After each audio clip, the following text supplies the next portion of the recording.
નમસ્કાર. ચાલો આજે અંગ્રેજીના એક બહુ જ કામના ફ્રેઝને સમજીએ. Able to. આ એવો શબ્દ છે જે આપણને રોજબરોજની વાતચીતમાં ખૂબ જ ઉપયોગી થઈ શકે છે. અને હા, આખી વાત સમજ્યા પછી અને ક્યારે અને કેવી રીતે વાપરવું એ બધું એકદમ પાણી જેવું સાફ થઈ જશે. તો ચાલો ફટાફટ જોઈ લઈએ કે આજે આપણે શું શું શીખવાના છીએ. સૌથી પહેલાં સમજીશું કે એબલ ટુનો મતલબ શું છે. પછી એને પ્રેઝન્ટ, પાસ્ટ અને ફ્યુચર એટલે કે ત્રણે કાળમાં કેવી રીતે વાપરવું એ જોઈશું. અને છેલ્લે બધા નિયમોનું એક ક્વિક રીકેપ કરી લઈશું. તો ચાલો શરૂઆત કરીએ એકદમ મૂળભૂત સવાલથી કે આ એબલ ટુ છે શું, એનો અસલી મતલબ શું થાય છે. જો એબલ ટુનો સીધો અને સરળ મતલબ છે કોઈ કામ કરવાની શક્તિ હોવી અથવા તો કોઈ કામ કરી શકવું. બસ જ્યારે પણ આપણે કોઈની કે પોતાની કાબિલિયત, આવડત કે પછી કોઈ કામ કરવાની શક્તિ બતાવવી હોય ને ત્યારે આનો ઉપયોગ થાય છે. પણ સવાલ એ છે કે આને વાપરવો ક્યારે, કઈ પરિસ્થિતિમાં એનો ઉપયોગ કરવો સૌથી સાચો કહેવાય. ચાલો હવે એ જ સમજીએ. ઓકે, તો સૌથી પહેલાં વાત કરીએ પ્રેઝન્ટ ટેન્સની, એટલે કે અત્યારની, હાલની કોઈ ક્ષમતા વિશે વાત કરવી હોય તો એબલ ટુને કેવી રીતે વાપરવાનું. પ્રેઝન્ટ ટેન્સમાં આનું સ્ટ્રક્ચર તો એકદમ સહેલું છે. ખાલી એમ, ઇઝ કે આર એની સાથે એબલ ટુ અને પછી જે પણ ક્રિયા હોય એનું વર્બ લગાવી દેવાનું. બસ કેટલું સિમ્પલ છે ને.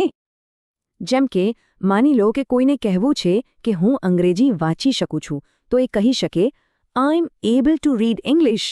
આનો મતલબ ક્લિયર છે કે એની પાસે અત્યારે અંગ્રેજી વાંચવાની ક્ષમતા છે.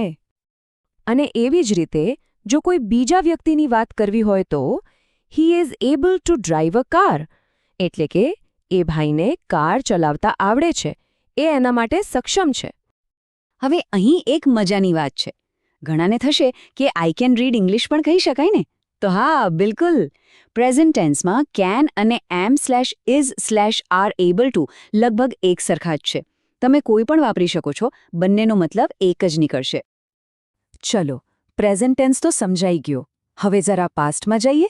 ભૂતકાળની કોઈ ક્ષમતા વિશે વાત કરવી હોય તો શું કરવાનું. પાસ્ટ ટેન્સનું સૂત્ર પણ એટલું જ સિમ્પલ છે. જ્યાં આપણે એમ, ઇઝ, આર વાપરતા હતા ત્યાં હવે ખાલી વોઝ કે વર વાપરવાનું છે. બાકી બધું સેમ ટુ સેમ. આ ઉદાહરણ જુઓ. They were able to finish the work. આનો મતલબ ખાલી એવો નથી કે એ લોકો કામ પૂરું કરી શકતા હતા. ના, આનો મતલબ એ છે કે એમણે એ કામ સફળતાપૂર્વક પૂરું કરી દીધું. એમણે એ કરી બતાવ્યું. એક અચીવમેન્ટની વાત છે અહીંયા. અને આ જ વાત સવાલ પૂછવામાં પણ લાગુ પડે છે. જેમ કે was she able to lift the box? એટલે આપણે એમ પૂછીએ છીએ કે શું એ બોક્સ ઉપાડવામાં સફળ રહી? શું એનાથી એ કામ થયું? તો આ એક બહુ જ ઇમ્પોર્ટન્ટ પોઈન્ટ છે, ખાસ યાદ રાખવા જેવો. જ્યારે પાસ્ટમાં કોઈ એક ચોક્કસ કામ, કોઈ ટાસ્ક સફળતાથી પૂરું થયું હોય એ બતાવવું હોય ને ત્યારે વોઝ કે વર એબલ ટુનો ઉપયોગ બેસ્ટ છે. એ સફળતા પર ફોકસ કરે છે. ચાલો ભાઈ, પ્રેઝન્ટ થઈ ગયું, પાસ્ટ થઈ ગયું. હવે ગાડીને ફ્યુચર તરફ લઈ જઈએ. ભવિષ્યમાં કોઈ કામ કરી શકીશું એવું કહેવું હોય તો. ફ્યુચર માટે તો એનાથી પણ સહેલું છે. ખાલી વિલ બી યાદ રાખવાનું, એની પાછળ એબલ ટુ અને પછી વર્બ. બસ થઈ ગયું, ફ્યુચરનું વાક્ય તૈયાર.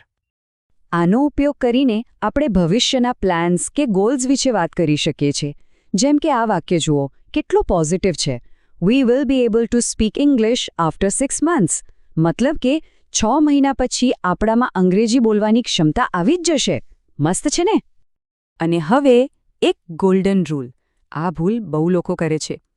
ક્યારે પણ વિલ કેન નહીં બોલવાનું. એ ગ્રામરની રીતે તદ્દન ખોટું છે. હંમેશા વિલ બી એબલ ટુ જ વાપરવાનું. આ વાતને એકદમ મગજમાં ફિટ કરી લેજો. તો આપણે પ્રેઝન્ટ, પાસ્ટ અને ફ્યુચર ત્રણેય જોઈ લીધા.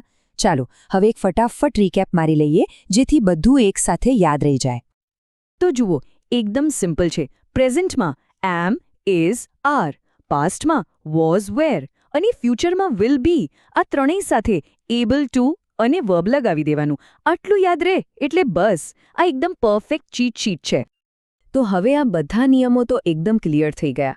પણ હવે અસલી સવાલ એ છે કે આ જાણકારીનો ઉપયોગ કેવી રીતે થશે.